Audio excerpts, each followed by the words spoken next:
We acknowledge this land that we meet on today is the traditional lands of the Kaurna people and that we respect their spiritual relationship with their country.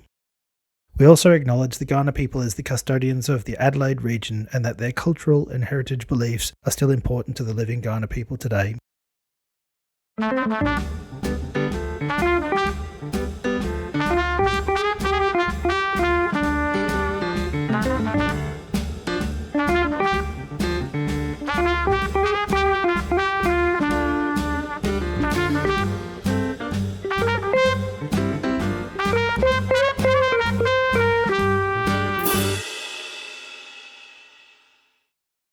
Welcome to a new podcast. We are landscape architects. We are all landscape architects. We're joined today by Katarina Baumann, landscape architect, City of Marion. Will Gormly, senior consultant, URPS.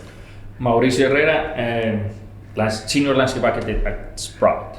Very good. I've obviously worked with yourself, Kat, but never worked with yourself, Mauricio, and neither yourself, Will. So maybe we'll start with the two of you. How did you gain an interest in landscape architecture? Mine is pretty simple actually. I was at uni, urban design studio, out on site in my city, trying to help develop like residential neighborhoods for people with really disadvantaged communities, like disadvantaged, backgrounds. And the problem was we were trying to design good outcomes like the UN but that time 10 years ago already had benchmarks about grading and stuff. But funny enough, none of those were in Spanish in my country. None of the well benchmarks that you work with here in Australia or Haiti, they were never translated before. They were in Spanish, anything. Not even so much the knowledge about which trees or plants were like good to plant in my cities. If you go to my cities, really green, tropical. Whatever you put we don't even use irrigation. Whatever you put in the soil grows.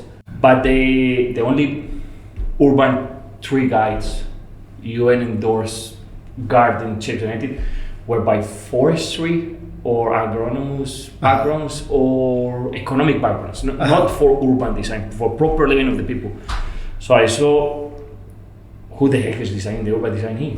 All architects. In my country, in Latin America, you're an architect first and foremost, and then you become urban designer, landscape architect, or interior designer. And there wasn't a master of landscape in the whole country. So at that point in time, and what, if you don't mind me asking, what year was this? It would be 2009, because I graduated 2010 from architecture. And when I was in the studio, I asked my teachers, I don't even have a Spanish book, resource, journal that tells me what is a good garden in Latin America, what is a good garden in architecture. We had Burle Marx, who did landscape 60 years before, as references, but not as guides. We don't have those standards that you have here. And so the guides that were there that weren't in Spanish? They were in Portuguese, French, Italian, everything. But okay, so it's based on European ideals and European, the Garden City, the American. We had infrastructure guides for American highways, not for urban streets in Latin America, or Southeast Asia, or Africa. We didn't have them. So the first thing that I asked was, which gardens can we use, which plants? And my teacher said, it's run out of the middle, we call it a pocket phrase or a drawer phrase. The book that doesn't exist, you go and do it yourself. So I put in a grant for an application just to understand which plants are there outside in Medellin in the urban landscape. Nobody had done that. So I spent 5 years taking pictures of urban gardens of pretty much 25% of my city, taking pictures just to identify the plants. And at this stage, is there like an institute for landscape architects within Colombia? At the moment, there is a master's and a graduate degree. That's it. So there's representation at like an academic. Yes, there is there is a AFLA. Yeah, that's International Federation. There is a Latin American Institute. There is Colombian landscape architects. That now there are offices properly landscape architects. But 15 years ago, there were none. So really, in terms of presence as a profession, we're not talking about even 50 years like 2009. No, yeah. We're only in 2024. Yeah. Like here, you say, we're fairly new. You're like 35 years old. How many? I think Isla is like 40, something like that. You have from the 60s, 70s started doing books. Our national association was 3 people, and the lady used to guide it for 15 years, and there were those 3 professionals who were trained either in Brazil, United States, or Europe. That's it.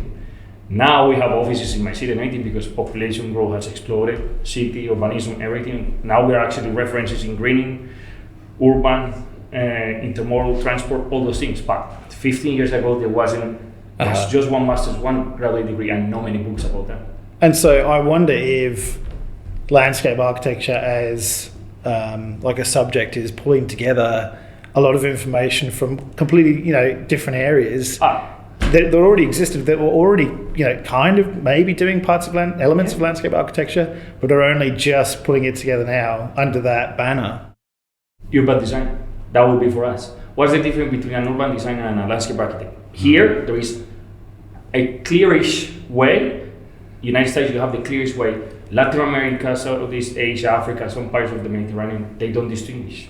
The urban designer actually does many of the things that we as landscape architects do. Without going into the horticultural knowledge or anything, but they do the city, they create the city. And that was my background, the urban design. So would it be fair to say that it focused largely on like the grey infrastructure, and yes, really landscape architecture tries to marry, green, blue, grey? It's more an add-on, a good to have. Because to be honest, and I know I'm invested in the profession. We know we can change a lot of things. We impact the well-being of the citizens, the people, the families, the users of the biggest creation in the city. But landscape, it's a luxury when you see it outside of developed countries like Australia.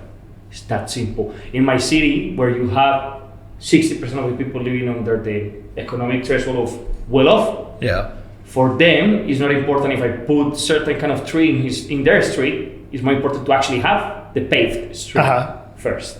And just for a comparison, it's not going to be anywhere like that kind of statistic in Australia. Just to put it out there, so I can understand, from a certain perspective that it's not going to be high on the agenda. And I don't have to go all the way to my country. You go here, northern suburbs, southern suburbs. Tree canopy coverage, and I think in Salisbury is like 12% at the moment, and keep losing. Because every time you go to develop something there, even the community are not, it's not that they're not interested, they're not aware or educated enough to understand what's the impact of having greenery in the streets, because they are at the moment, the first thing they want is services. There's many streets that don't have the services, many streets that don't even have the proper pavement, the proper design, things like that. So when you're sitting in a disadvantaged community, the first thing they're gonna ask is, I don't care about your tree or your garden or your sculptures or all the beautiful things we can do that actually impact your well-being, but they don't know them. They care about where can I put my car, where can I go safely in the street without, if you give me a footpath, I will use it, because they don't even have footpaths, many of those. It's a good to have in a country like Australia. It's not a need in a country like mine. And so it's based on European ideals, and it doesn't really have this focus that marries those different sorts of infrastructure, and they're kind of trying to fast track themselves to this idealized version of what society should become. And it probably links in quite interestingly with with Indigenous culture in Australia, very different culturally to how it's been developed since the white man arrived. In Colombia, is there something that is akin to that, where you have an indigenous population that lived, worked with the landscape, and operated more sustainably compared to what these ideals that are being enforced now? Yes. The biggest problem is in that one. In that regard, we're actually way behind Australia in embedding that, let's say, First Nations of Colombia into that design. Because what in the colony happened was we actually secluded them into their environments out of the cities.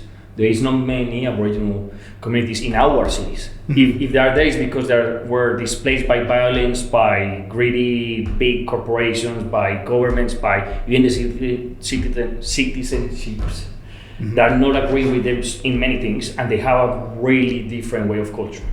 But you're right, they live in the Amazon jungle, in our plains, in our deserts, in our arid system, everything. And you want to check them in their regenerative, sustainable, work with nature, everything. They don't care for pavement or streets. They live out of the nature, in nature. The problem is in our cities, there is almost none of that. That not integration. Even our horticultural knowledge is not based in their knowledge. Yeah. It's not like here where you go and check what were the gardener uses for an economic type of reed, or for weaving, or for fishing, or things. We still don't know those things. We're actually just developing them. It's kind of a glaring gap in the profession, isn't it? It's like the elephant that's in the room. Yeah. The majority of us don't have any idea about history beyond a certain point that links in with the landscape and culture. And it's not really something, well, certainly I went through the education system in the UK, and there just wasn't that element in the course. I think that it's something that is starting to evolve in courses in Australia, but there isn't really, like, who in the profession starts to connect those dots? And there's not too many. We have some representation within landscape architecture in Adelaide. I can't speak for the rest of Australia. I think landscape architecture implies human intervention, and that's really the crux of change and what we do as part of that change. 200 years ago there was little to change, and perhaps, well, not perhaps, but definitely rightly so. We didn't need to necessarily change. Did landscape architecture exist before Australia was settled by British colonies? Perhaps in some form, but the way that landscape architecture is today, it is responsive to the way that the people today want to live and perhaps need to live, or their perception of needing to live. So, the responsibilities in our interventions, I think, is probably paramount. How much do we need to change an environment for it to perform in a particular way? And this goes to farming, to housing, to every level of altering landscape. Whether you want to pull that into the landscape architecture umbrella, it is altering landscapes to make people part of a community. I think it absolutely does. I think it's very urban centric. It can be very urban centric. And it doesn't always delve into that rural and completely unspoiled aspect of the landscape. Like Will is writing, like, we didn't call it landscape architecture till recently. But what the Aborigines did with Australia, and what every community did with Australia, is they created landscape. There's a clear difference now, academically, when we spoke about ecosystems and landscapes. Australia, before the arrival of, let's say, the white population, it was a landscape. It wasn't just ecosystem. It was created by the Aborigines as it was. Like that book that says it was the biggest state on earth. It was the biggest managed land. Not all of it, but the vast majority where there was people. So where there is people operating in ecosystem, they create landscapes. You're right, we are concentrated on urban because that's where we live and where we operate and where the vast majority of the population now is, in the cities. But everything around the city is also a landscape operated by humans. That's one of the tricks that we're trying to embed in the city. Sorry, in the curriculum at uni. We don't say, let's get our landscape back to nature. We don't rewild. We're getting it back to a stage where it used to be managed properly, but it used to be managed. It's not that we're rewilding the arid lands. It was managed by the original. How do we make it again properly managed? But rewilding is the most farcical concept. Wild, by virtue of its term, means that it never had control. To re-wild means that you are doing something to let it be wild again. Is that rewilding, or is it just wilding? It's still curated. Of course it is, and it's got, it is structured. It's got engineered aspects to the nth degree. We've kind of done a deep dive very early on in this. I might shift this around so it's later in the podcast. I just wanted to backtrack probably a fair bit, because I wanted this podcast to focus quite a bit on the professionals and how they actually came across the subject, because you went straight into how you became a landscape architect off the back of urban design. But if you take that back a number of years, before you even knew this term, landscape architecture, you had this view of the landscape. And were you seeing lackings in it? Was there something that you deep down really felt, this isn't right, this isn't the way that I want my living space to be, my environment to be that I live in, and this is something I want to change? It's an open question, and it doesn't really matter where you've grown up. If you get into this profession, there must have been something that led you towards it. My answer to that is actually quite wholesome. The reason I became a landscape architect, so my nana and pa owned a nursery, and they owned a 1/4 acre property in Semaphore. Their back garden was just full of greenhouses and vegetable gardens, so right from a young age I grew up around that. So that's kind of like the grassroots stuff of where it all began.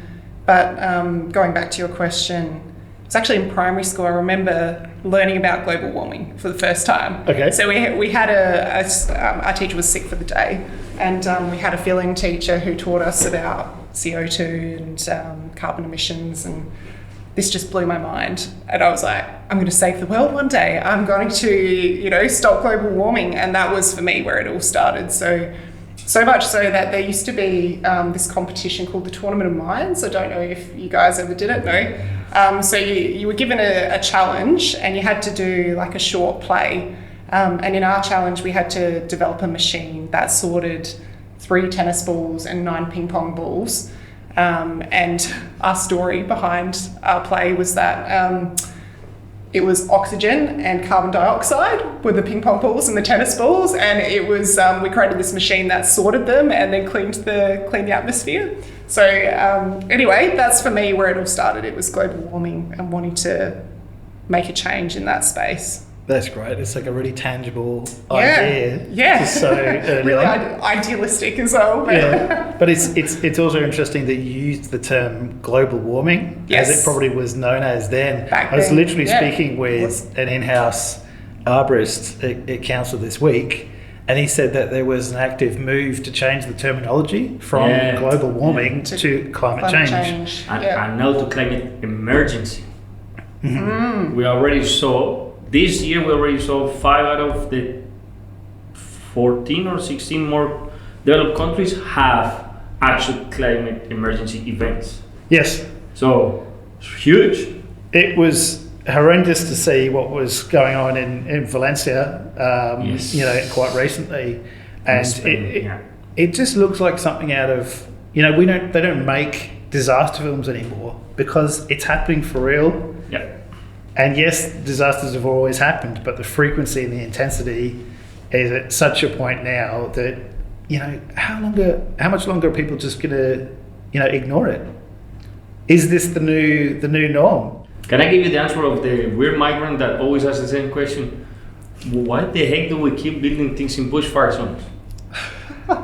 Well, how come bushfire zones are still a problem after, I'm gonna be honest, I'm here because you're one of the best countries to live on earth. Like, you have well-being, you have the biggest houses, you have the money, quality of life is there. How the heck do you let your country burn? So I know it's a natural event, I know the Aborigines used to live with it, but how come it's always a shock?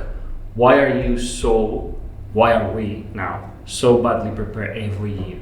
And every year is a shock. I know there is, when you see the numbers, it's not that big when you see things, but the damage to the country, to the natural asset that we have as a country, as Australia, is huge. Why does it always keep happening and we just brush it off every season? Again, this week, apparently the week from the 24th to 31, we're gonna have again breaking records temperatures in SA. I think it's a bit of a curse, isn't it, that Australia being the size that it is, it can brush a lot of the figures under the carpet because it's not something that's in our face, but when you pick up all the data from across the country, it paints a pretty bleak picture. Yeah. And the trend is not going in a good direction. Yeah. Going back to what you were saying, Mauricio, though, I don't know if there's much of Australia that isn't a bushfire zone, and particularly now with climate change, it's just going to get worse and worse. Yes.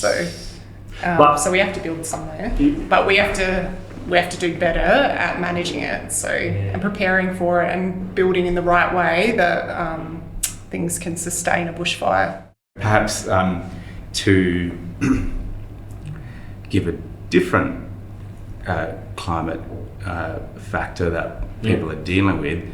Yes, Australia sees the bush as our biggest aspect to what defines us, but let's not think about rising coastal and sea levels and the number of people that will be affected by that. Yeah. And I would suggest that that's going to be far more than what are currently affected or have been affected by living in high-risk bushfire areas. I think if we got different professions in on this podcast, it would definitely put a different spin on it. Don't muddy it too much. Probably have some horrendous figures to put into the mix. We can generalise, we don't need the actual numbers. Okay, should we put out some light-hearted questions? It relates to earlier in your careers. So you haven't got into landscape architecture yet. What were some of the roles that you were doing that then made you think, okay, this maybe isn't what I want to be doing?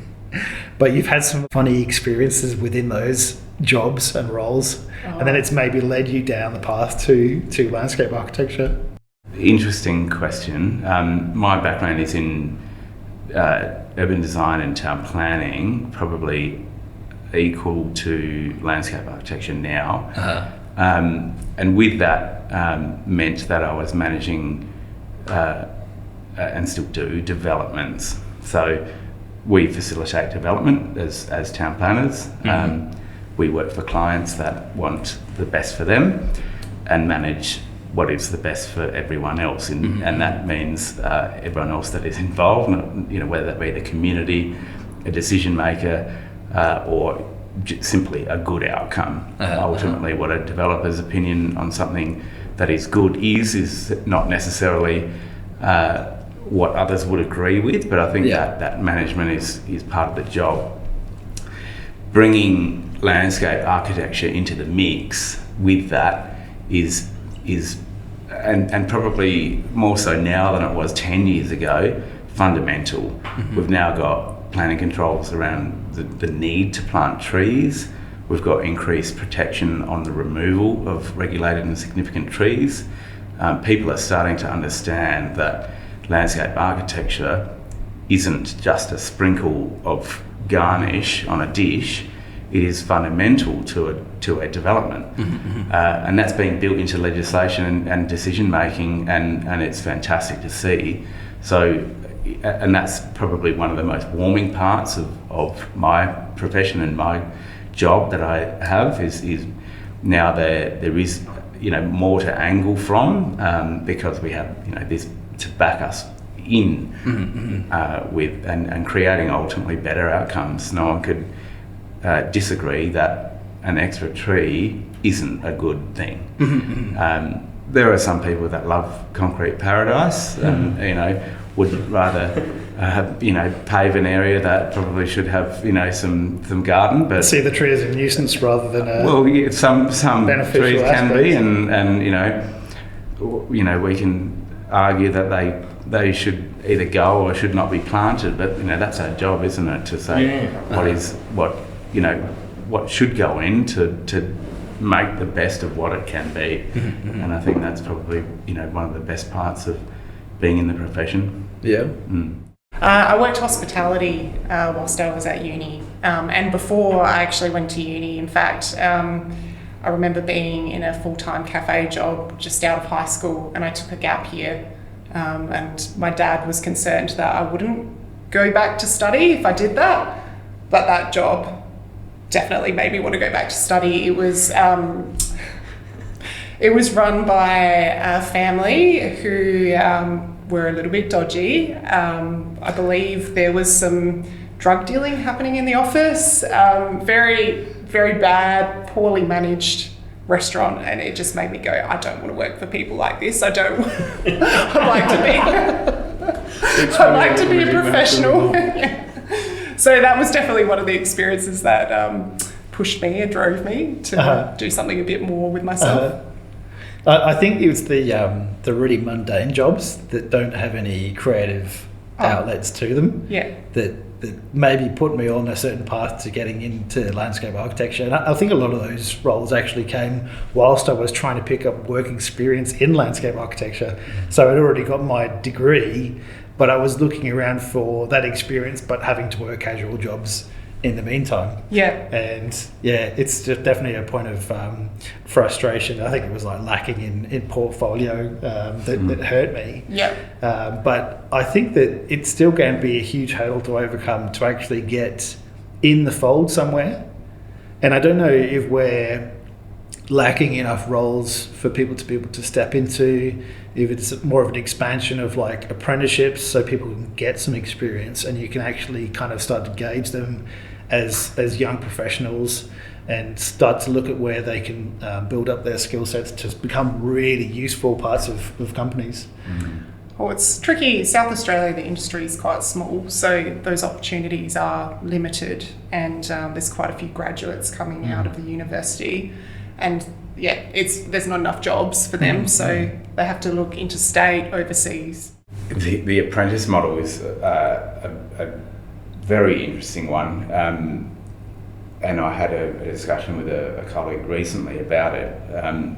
Universities are ultimately a business. Their job is to get as many students as they can conceivably get through the doors to make the money that they need to. They don't have an obligation to place these graduates into jobs, and that's a shame.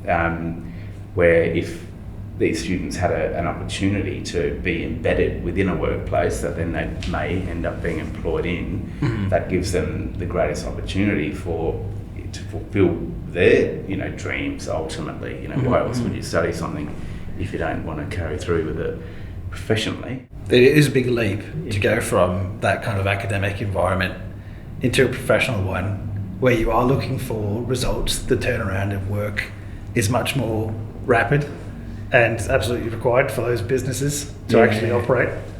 The apprenticeship idea, it's interesting, but the only concern I have with that is that at university we were taught very much how to design, and it wasn't until I got into the field that I actually started learning a lot of the practical skills that I needed to be a landscape architect. So I actually think that's an area lacking in the university degree in Adelaide. I'm not sure what it's like interstate. However, if you had the apprenticeship, people are going to go in and just get those practical skills instead of learning how to design and think laterally. So there's got to be a balance of both.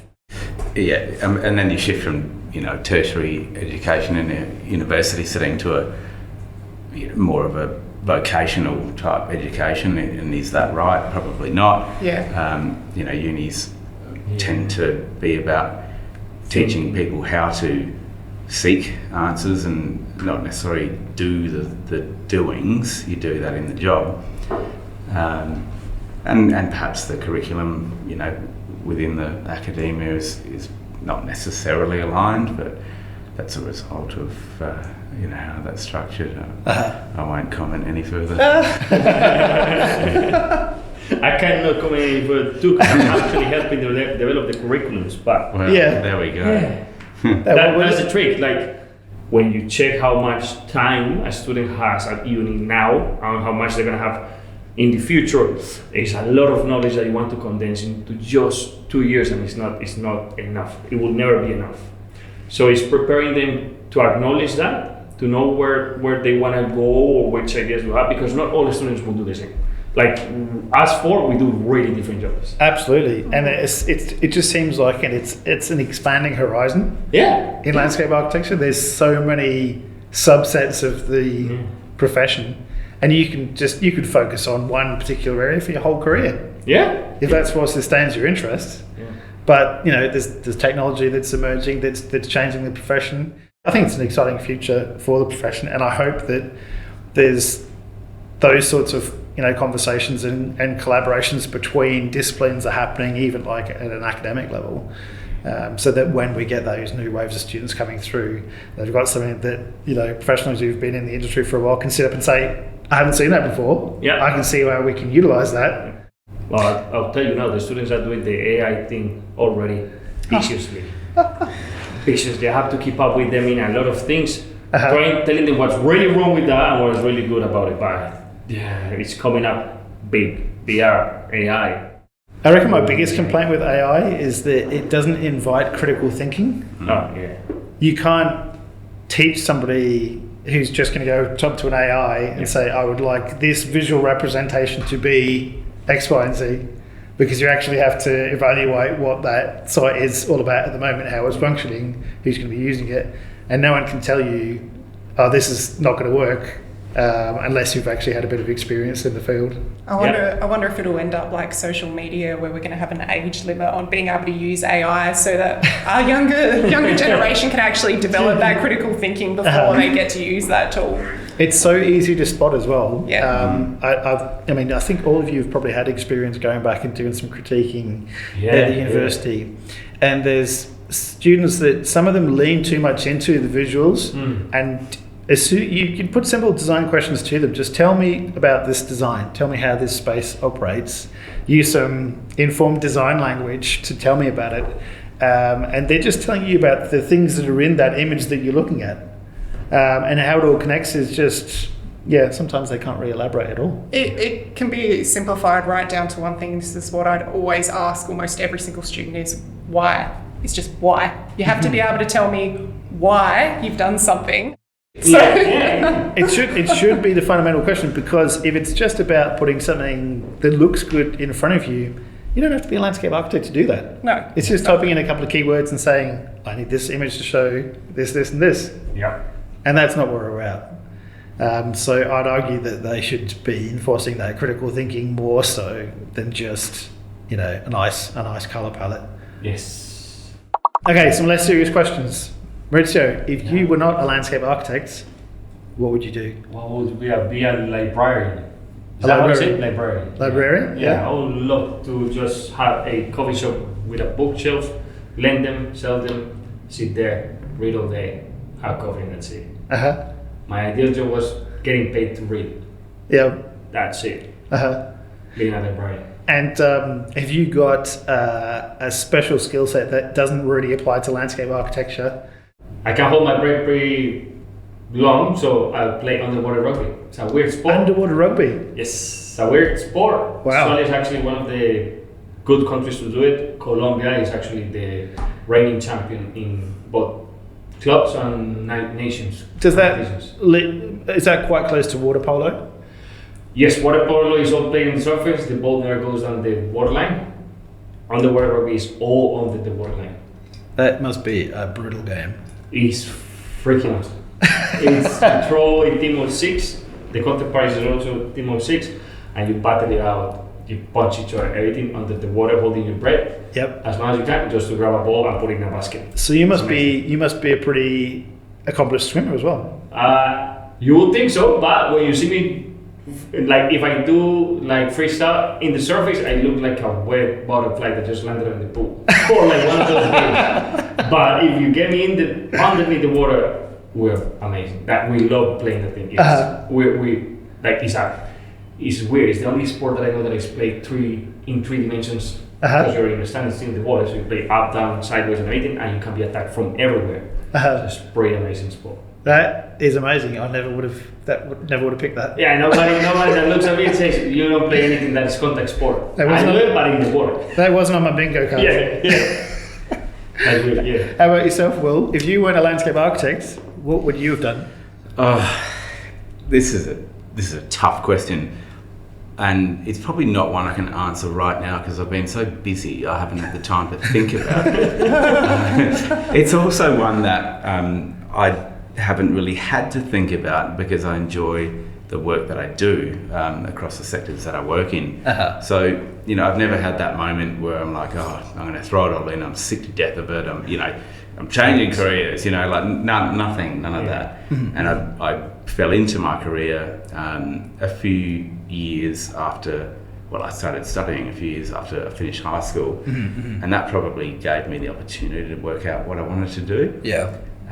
Rather than your typical, Western way of going from, year 12 straight into uni and hating it and then having to get a job in what you've studied, and that's not a life. I think I definitely fell into that category. Yeah. I tried to go through the system too quickly. Well, maybe you might have a job that you rather have wanted to pursue, but for me, I haven't really had that, ulterior consideration. Yeah. And so, away from work, when you do occasionally get away from work, what is a special skill that you have that might not apply to your work? I'm pretty hands-on, and those that are in the room right now would probably think that's a lie. But are you a UFC fighter? I'm restoring a heritage cottage, and that is and has been quite physical, and I love working out how things go together and how to improve them as well. So this thing has stood for 150 odd years. Yep. Why? And what am I doing now that will allow it to continue, the next 150 years? That's fascinating. Yeah. Whether it's restoring a sash window or, pulling up floorboards or, something as simple as painting a wall. Yeah. There are, reactions from every action that you do in restoration. And that fascinates me. So I guess I'm a bit of a heritage nut in that respect. And so with those restorations that you're busy with, is there been like any archives that you've been able to delve into that have helped to inform what it used to look like? No, because what's standing now is very much original. So simply stripping back the layers, whether that be paint or materials or whatever it might be, has been enough of a documentation in knowing what it was before. To give a very simple example of that, it had a lowered ceiling in it, where the original ceiling was a lath and plaster ceiling that was collapsed, so they put a gyprock ceiling in to hide the ugliness, right? Yeah. When I first walked into the house, I knew it was not the original ceiling because it was lower than it should have been, Yeah. When I started demolishing it, I could see the original colour of the walls that were hidden behind that ceiling that everyone else saw, later on in its life. Yeah. So it had, a specific colour, a specific paint type. The cornices were set in, square set, which is now, the modern way of doing things. This was 1876 it was built in. That was how it was done in the day because it was not a very austere property, so it didn't have cornices. It had square set ceilings. Now people pay more for square set ceilings. What's going on? Yeah. So you're bringing this back to life. Yeah. One piece at a time. Exactly. That is commendable. And that is a really, really interesting side project. Yeah. It's been fun. That's great. How long have you been doing it? Oh, don't ask that question. It's too long. It's the start date was what it was, and I'm ashamed to answer that. And there's no end date. That's owning a house. There doesn't need to be, does there? They're not really. It's functional, it's livable, and that's it. And the thing is, the joyful of doing it, because when you're finished, then what? my next project will be happy. And moving around the room, Kat? So... If you weren't a landscape architect, if I what wasn't a would you landscape do that's architect. completely out there? Yep. So... Not hospo. Sorry? Not hospo. Not No, hospo. hospo. Hell no. No. I did my time. Yes. Fashion design, actually, I was really interested in that when I was younger. I love clothes, so that's something that was like the dream job, but obviously something that's very hard to make a living in. So there was a time where I was a bit disenchanted with landscape architecture. Well, not the job itself, but the place I was working at the time. So at that point in time, I considered becoming a police officer, which might have just been, maybe I was feeling like I needed to have some more power in my life or something like that. That's an interesting point. You touched on these sliding doors moments. Yeah, absolutely. And I think also there was, in my family, we had quite a few police officers, so, I'd had a bit of inside knowledge in what it was like to work in that area. So anyway, it's not something I want to do anymore. That was a moment in time. But I think the other thing that I would consider is something in horticulture or viticulture. So going back to my grassroots again. And that makes sense. We've got lots of farming background in our family. So something along those lines.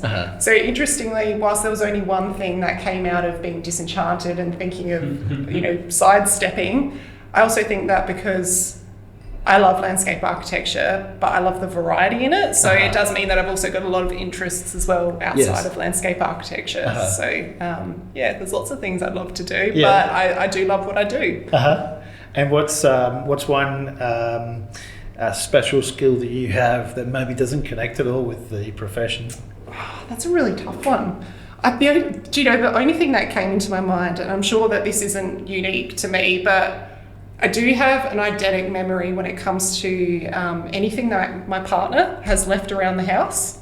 I can tell you exactly where it is, but I can never tell you where my stuff is. So, and that also extends to my family as well. I know where everything is in my parents' house half the time. So long as you've seen it. If I've seen it, in photographic memory, I'll be like, Mum, it's in the back cupboard. It's in that corner there. I'll remember it, but I never remember where my own stuff is. So that's my only thing I can think of. I wonder what it looks like when you're like using that skill set when you don't realize it, but you're like I don't know. I can see it. I can see it into another room. I could just picture it straight away. I don't know. Yeah, I don't know how that works, but that is a unique skill. Is it unique? I thought it was like a mum skill, to be honest. Like I thought every mum could do that, and I'm like, maybe it's like my right as a woman to have that skill. This hasn't flowed in any way like I thought that it might. Yeah. We shot off on like a really serious tangent. How are you and we were like, together? that sound intellectual. And then it got, this is kind of more of the point that I wanted to get back to and find out about like landscape architects as individuals that have really interesting backgrounds and other things that they do outside of the workplace. Because I think we do work hard as landscape architects, but there's other stuff that we get on with as well. I would say if the other interests that keep us going. If not, we will burn out pretty easily. We carry a heavy, for me, and what I try to tell the students in enlighten and every other professional I engage with, we may not look out from the outside that we do a lot of things and anything, but we actually carry a lot of ethical and moral and burdens on ourselves. We're always fighting for the good of others. Yeah. Which is not every profession does that. It's a fairly selfless profession. Funny enough, my friends say I'm really autistic. Like, really? I like sharing things and everything, but especially food because I'm Latino. but it's something that I have pride in what I do. I do things for others, for the well-being for the most important thing, like for the living spaces of others, where they actually get well-being. So that's what it keeps me going in the profession. But all the other things I do around is like the steam goes off in there. I think it's a really important characteristic to have, because if people see that you're passionate about the profession, it's infectious. People want to listen to what you're saying. They want to find out more about the profession. So I think it's really important. Yeah. And it kind of shows in the way that you operate as well, because you have that really strong relationship with quite a lot of those up and coming students, and it's through mentorship, and it's very commendable. Yeah. I think maybe a good way to round this one off would be Room 101. What sucks about the profession that you would put in Room 101 and never see again? And for your answer, let's not make it overly complicated. Don't overthink it. Let's maybe just give you like a minute or two to describe what you would throw in that Room 101. Poor plant selections. And unfortunately, this goes back to what we get taught at uni. I don't think there's enough of a focus to learning about plants, and so a lot of landscape architects make very poor decisions when it comes to poor horticultural decisions. Throwing that one in the bin. We need to get better at it. Sorry, everyone. My question is, why do we keep using mulch if we never had mulch in something like that? We're out of landscape. Why don't we use sand, rock mulch, the normal things in the nature, instead of keeping the mulches going on? And the dark, the red, the brownish mulches, oh, Jesus. Bunnings, thank Bunnings for that. Yeah. Have you got something that you would like to add, Will? I do. It's Corten steel. It's going in the bin. Like, Do you hate it? hate it. I want to hear this. I want to hear this. Can we stop using it? It's not a feature because it's meant to not be a feature. So why are you using it? Mm-hmm. If you are wanting to do something with the material should speak for itself. Yes. A rusted piece of steel might have a place and time that it could be used, but could something else be used? And it's the haters guy saying it. So pay attention. It's got a significant time stamp to it, in my opinion. Yeah. In terms of materials, it's a bit like colours on cars. There was a specific green that Holden used in the 2000s, early 2000s. Mm-hmm. They don't use it anymore. Double cut bright. Because it phased out. No one wanted it anymore. Stop specifying it. Stop designing it. Stop installing it. Just stop. Corten steel is in the bin. Well, you're never allowed to come to my house then because my back garden's got a lot of Corten in it. Okay, so we got Corten's in room 101. Poor plant selections in room 101. Yep. Multicoloured mulch is in room 101. I've got one that I would like to add to it. It's gone in. Can we please get rid of rubber softfall? Oh, It is Yes. not fit for purpose. Yeah. Yeah. They say it Yes. lasts 8 to 10 years. No, it it doesn't. doesn't. It lasts 4 to 5 if you're lucky. It looks crap when you patch it up. Yes. When it breaks up, it gets into watercourses and it Yeah. doesn't biodegrade. Yes. Yes, it might be recycled rubber in the first place, but Yeah. It's not in the second one. Yeah. Yeah. Can we please start using cork like in Europe? Cork. Please. cocaine. Come to Australia, please. The thing is, it mainly comes out of Portugal. Cork in? Cocaine. It's brown. Cork, E-N-E. Yes. Okay. I thought you were doing a Colombian reference. No. Because I'm so down with the Colombian culture. Yeah. So. Leave that one in. Yeah, cool. Yeah. Or is there an Australian equivalent? Is there a Well, plant I that we did. can grow that has I did a similar deep dive on properties? it. I did a deep dive on it, and they tried to grow. I think it was in Victoria. They tried to grow like a whole bunch of cork, like oak trees that would produce the cork, and it was really unsuccessful. I think there's a huge percentage that comes out of Portugal. Yes. That's where the majority is harvested, and it's Very harvested in a very unusual. specific way, and you can't harvest it until the tree's been there for at least 9 years. So it takes a while to regenerate. It doesn't have to be cork, but can we find something that is natural, that creates the sponginess that you need to have that soft fall area? Just get rid of softfall. The next generation needs to learn some resilience. But we fell onto bark. When we were at a playground, we came off the swing or whatever. Bark, right? Yeah. Why have we pandered to the softness of modern children by putting down, recycled rubber in softball? Like, if they, don't touch the oven, it's hot. Let them touch it. They'll only learn once, and then they will learn not to do it again. It's a learning process. Why are we bubble wrapping this society so much in, having an abhorrent material like recycled rubber sprayed onto the ground, set with glue, that then, degrades in 5 years, ends up an environmental, nightmare. We know just it's for the not. safety of little Johnny that's coming a grunter off a swing. Let him fall, let him get a graze and get on with it. We know it's not fit for purpose, and we know that there's not many alternatives that are out there, but obviously a lot of it is driven by litigation. That's Well, what I was going to freaking say. councils aren't going to have any more, child play areas, are they? They're probably not in 10 years, regardless of the softball. A kid falls, he breaks something, and you're expected. And it's what the Europeans call, if it's apparent risk, it's controlled risk. Yeah.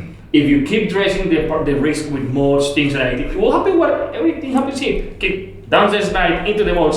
Mommy, I broke something. No, you're not. No, you didn't. Keep going.